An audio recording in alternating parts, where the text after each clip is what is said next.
I urge you, should you manage to apprehend any enemy pilot or pilots and successfully deliver them alive and unharmed into the custody of our military and law enforcement agencies,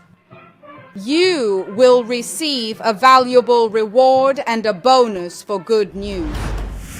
According to ISNA, the governor of Kogi Yule and Boyar Ahmad province promised a reward of 10 billion tumans, or $76,000, for anyone who hands over what he called a criminal American pilot. Following the U.S. president's false claims regarding the complete destruction of Iran's air defense capabilities, a hostile American fighter jet was targeted and destroyed in central Iranian airspace. This was achieved by the IRGC's innovative and advanced aerospace defense system operating under the Integrated Air Defense Network of the country. This fighter jet has been completely disintegrated, and additional search efforts are ongoing.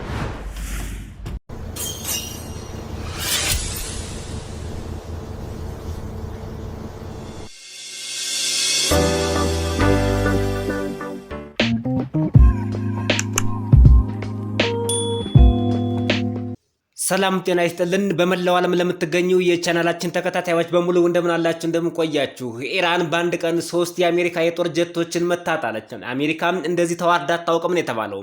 ፓይለቱን የኢራን ገበሬዎችና ሚኒሻዎች በቁጥጥር ስር አውለውታል ዝርዝሩን በቪዲዮ ጭምር አካተነዋል እናንተ የዩቲዩብ ቻናሉን ሰብስክራይብ አድርጋችሁ የደወል ምልክቷን በመጫን ብቻ ይሄን ታሪካዊ አስገራሚ የሆነ ዜና መረጃና ቪዲዮ ተከታተሉ እኔ ደግሞ ዜናዎቹንና መረጃዎችን ለእናንተ በሚመጥን መልኩ አዘጋጅቻቸዋለሁ አብረን እንከታተላቸው ሰናይ ቆይታ እስከ ቪዲዮ መጨረሻ ድረስ አብራችሁን ቆዩ ሳምንታትን አልፎ ወራትን እያስቆጠረ የሚገኘው በአሜሪካ እስራኤል ኢራን መካከል የሚደረገው ጦርነት በተባባሰበትና እጅግ ነገሮችን በሚያጋግል ሁኔታ አንድ የአሜሪካ F-15E ስትራይክ ኤግል የውጊያ አውሮፕላን ጀት በምዕራብ ኢራን ሰማይ ላይ ተመቶ መውደቁን የአሜሪካ ባለስልጣናት ሙሉ በሙሉ አረጋገጡ እንዲሁም ሌላ ኤቲኤን የተባለ ከሰማይ ዝቅ ብሎ በመብረር ታንኮችን ወደ አመድነት የሚቀይረውና ታንክ አነፍንፎ የሚመታው ሌላ የጦር ጀት እንዲሁም የተዋጊ ጀቱ ፓራሹት ወርደው የጠፉ ፓይለቶችን ለመፈለግ የገባውን ሄሊኮፕተር ጭምር ባንድ ቀን ከሰማይ እንደወፍ አርግፈዋቸዋል ተብሏል በድምሩ ባንድ ቀን 3 የአሜሪካ ተዋጊ አውሮፕላኖችና ሄሊኮፕተሮች ከሰማይ ወርደው እንደወፍ ረግፈዋል ነው የተባለው ከዚህ በፊት በኪዩት ሰማይ ላይ ተጋጭተው የተከሰከሱት 2 የአሜሪካ የጦር ጀቶች ሲጨመሩበት በድምሩ 5 የአሜሪካ የውጊያ አውሮፕላኖች በዚህ ባንድ ወር ባልሞላ የኢራን ጦርነት ሳቢያ ወድመዋል ነው የተባለው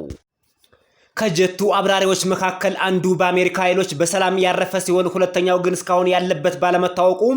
በጠላት ይዞታ ስር አደገኛ የሆነ ፍለጋ እየተደረገበት ከቆየ በኋላ በኢራን አርብቶ አደሮችና ሚሊሻዎች በቁጥጥር ስር ውሎ ለኢራን እስላማዊ አብዮታዊ ዘብ IRGC ተላልፎ መሰጠቱን አሁን ከደቂቃዎች በፊት የወጡ ዜናዎችና መረጃዎች ያመላክታሉ ይህ በኢራን የአየር መከላከያ ኃይል የተፈጸመው ጥቃት ጦርነቱ ከተቀሰቀሰ ወዲህ በአሜሪካ የሰው አልባ ያልሆኑ የሰው ልጅ ያለባቸው አውሮፕላኖች ላይ የደረሰ የመጀመሪያው እጅግ በጣም ከባድ አደጋና ከባድ ጉዳት ነው ተብሏል ሁለተኛው አብራሪ በቁጥጥር ስር ከመዋሉ በፊት የወጡ ዜናዎችና መረጃዎች እንደሚያመላክቱት ስማቸው እንዳይጠቀስ የፈለጉ የአሜሪካ የመከላከያ ባለስልጣናት እንደገለጹት ከሆነ ይህች ሁለት ሰዎችን የምታሳፍረው F-15E ኤግል ተዋጊ ጀት በምዕራብ ኢራን ተራራማ አካባቢ ላይ ጥቃት ደርሶባታል ብለዋል አውሮፕላኗን መከስከሷን ተከትሎ ፈጣን የሆነ የአሜሪካ ልዩ የነፍስ አድን ኦፕሬሽን በሄሊኮፕተር የኢራንን አውሮፕላን የተከሰከሰበትን አካባቢ በፍጥነት እያሰሰ ነበር ተብሏል አንድ አብራሪ ሙሉ በሙሉ ተርፏል ሁለት የአሜሪካ ወታደራዊ ሄሊኮፕተሮች አንደኛውን አብራሪ አግኝተው በሰላም አውጥተውታል ነው የተባለው በዚሁ ማዳን ሂደት ላይ ሄሊኮፕተሯ ከመሬት በተተኮሰ ጥይት ተመታ የነበረ ቢሆንም በሰላም ማረፏን ተዘገበው የሁለተኛው አብራሪ ሁኔታ ግን አይታወቅም ነበር የአውሮፕላኑ ሁለተኛ ሰራተኛ እስካሁን ድረስ የት እንዳለ አይታወቅም ነበር ነገር ግን አሁን ከደቂቃዎች በፊት የወጡ ዜናዎችና መረጃዎች እንደሚያመላክቱት የኢራን አርብቶ አደሮችና የኢራን ሚሊሻዎች በቁጥጥር ስር አውለውታል የሚባል ዜናና መረጃ እየተሰራጨ ይገኛል ኢራን ሁለተኛው የአውሮፕላን አብራሪ ወይም ሁለተኛው የተዋጊ ጀት አብራሪ መጥፋቱን ተከትሎ ይሄን ግለሰብ ላገኝና ለኢራን ወታደራዊ ዋና አዛዦች ወይም ለኢራን እስላማዊ ወታደራዊ አብዮት ዘበኛ ለሚባለው ለIRGC ያስረከበ ወይም ለፖሊስ ያስረከበ 75000 የአሜሪካ ዶላር አካውንቱ ላይ አሁኑኑ አስገባለው ብላለች። በዚህ መሰረት ይመስላል ፍለጋው ተጧጥፎ ቀጥሎ ነበር። ታዲያ አሁን ከደቂቃዎች በፊት የወጡ ዜናዎችና መረጃዎች የሚያመላክቱት ይህን የአሜሪካ ውድ የሆነ ፓይለት የኢራን ገበሬዎች፣ አርብቶ አደሮችና የኢራን ሚሊሻዎች በቁጥጥር ስር አውለውታል የሚባል ዜናና መረጃ በስፋት እየተሰራጨ ይገኛል። እዚህ ቪዲዮ ላይ እንደምትመለከቷቸው የኢራን ባለስልጣናት የኢራን እንዲሁም ሲቪሊያን በሙሉ መኪና ይዘው አርብቶ አደሩም ሲቪሉም ሁሉም ይሄን ግለሰብ ለማግኘት በከፍተኛ ሁኔታ ሲራሯጡ እዚህ ቪዲዮ ላይ መመልከት ትችላላችሁ። ዛሬ ድሉ የኔ ነው ብላለች ኢራን። ሌላ ተጨማሪ አውሮፕላንም መታጥላለች። በከፍተኛ ሁኔታ ታንኮችን ብቻ ለይቶ በማነፍነፍ ታንኮችን ወደ አመድነት የሚቀይር እንዲሁም ደግሞ አሁን በዚህ ፍለጋ ላይ ፍለጋውን ለማገዝ የሞከረ የተባለም ሌላ የአሜሪካ አውሮፕላን በኢራን አየር መከላከያ ተመቶ ወድቋል። አብራሪው በፓራሹት ዘሎ በፋርስ ባህረ ሰላጤ ላይ ያረፈ ሲሆን አብራሪው ሙሉ በሙሉ ተርፎ በጤንነት ላይ እንደሚገኝ ዜናዎችና መረጃዎች በመውጣት ላይ ይገኛሉ። ፕሬዚዳንት ትራምፕ በቅርቡ የኢራን ሰማይን ሙሉ በሙሉ ተቆጣጥረናል፣ ሰማዩ የኛ ነው፣ የኢራን የአየር መቃወሚያ ሙሉ በሙሉ ወድሟል፣ እንደፈለግን በኢራን ሰማይ ላይ በኢራን መሬት ላይ ሳይቀር ዝቅ ብለን የምንፈልገውን ታርጌት መደብደብ እንችላለን ብለው ነበር። ነገሮች ግን ተገለባብጠዋል። የጦር ሜዳ ዘገባዎችና ዜናዎች በነገራችን ላይ በየደቂቃውና በየሰከንዱም ጭምር የሚቀያየሩ ናቸው። ዛሬ የሆነው ነገ ላይ ሆን ይችላል፣ ዛሬ ያሸነፈው ነገ ላይ ያሸንፍ ይችላል። የጦር ሜዳ መረጃዎች ዜናዎችና አጠቃላይ የጦር ሜዳ ላይ የሚነገሩ ነገሮች በየደቂቃው በየሰዓቱ የሚቀያየሩ ናቸው። የኢራን ምላሽና የሚዲያ ዘገባዎች የኢራን እስላማዊ አብዮታዊ ጥበቃ IRGC በበኩሉ አዲስ በታጠቀው ዘመናዊ የአየር መከላከያ ስርዓት ተጠቅሞ የአሜሪካን አውሮፕላን መምታቱን አስታውቋል። መጀመሪያ ላይ አውሮፕላኗ የተራቀቀች የራዳር ወታደራዊ ሚስጥር ተሸካሚ F-35 ነች ቢልም የአቪዬሽን ባለሙያዎች ምስሎችን በመተንተን የተመታቸው አውሮፕላን F-15E መሆኗን አረጋገጡ። የኢራን መንግስታዊ ቴሌቪዥን የጠፋውን የአሜሪካ አብራሪ ፈልገው ለፖሊስ ለሚያስረክቡ የአካባቢው ነዋሪዎች ከ60,000 እስከ 100,000 የሚሉ ዜናዎች አሉ። በሌላ በኩል ደግሞ 75,000 የአሜሪካ ዶላር የሚደርስ ከፍተኛ ሽልማት እንደሚሰጥ በመግለጫው አስታውቋል። A state TV anchor instructed audiences that if you capture and hand over a pilot or pilots of the enemy alive to the law enforcement and military forces, you will receive a valuable reward and prize. Given that the American F-35 fighter jet of the Zionist regime,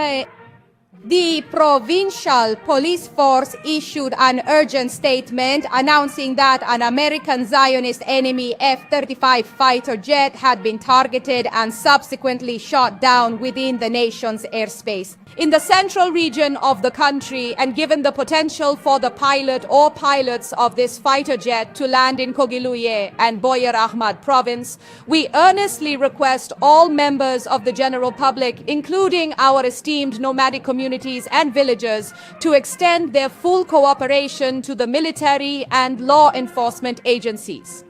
To the esteemed residents of Kogiluye and Boyar Ahmad province, you, our beloved, honorable, and fiercely patriotic people, I urge you, should you manage to apprehend any enemy pilot or pilots and successfully deliver them alive and unharmed into the custody of our military and law enforcement agencies,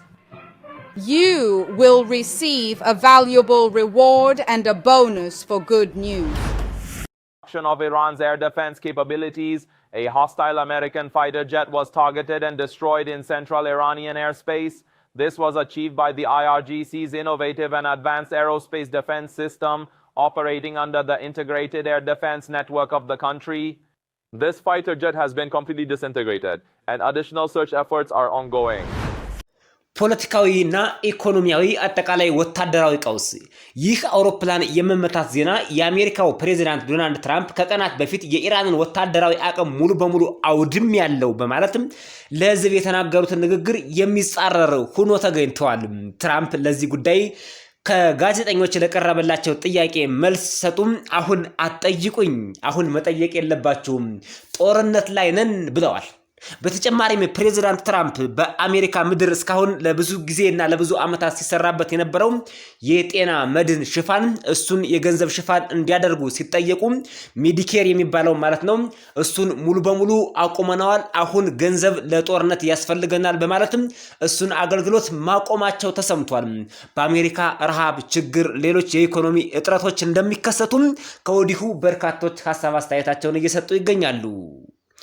የተከበራችሁ አድማጭ ተመልካቾቻችን ለዚህ ሰዓት ያዘጋጀንላችሁ ከአሜሪካ እስራኤል ኢራን ጦርነት ጋር የተያያዘው ሰበር በዓለም ሚዲያዎች ሁሉ ቫይራል ሆኖ የወጣው ዜናና መረጃ ይሄ ነበር በሌሎች ዜናዎችና መረጃዎች እስከምንገናኝ በእያላችሁበት ሰናይ ቆይታ ከዛ በፊት ግን ይሄ የዩቲዩብ ቻናል ስታዩትና ስትመለከቱት አዲሳችሁ ከሆነ ከዚህ በፊት አይታችሁት ሰምታችሁት አዳምጣችሁት የማታውቁት ከሆነ ሰብስክራይብ አድርጋችሁ የደወል ምልክቷን ብትጫኑ እንደዚህ አይነትና ሌሎች እጅግ አጓጉ የሆኑ ዜናዎችና መረጃዎች እጃችሁ ላይ ይገባሉ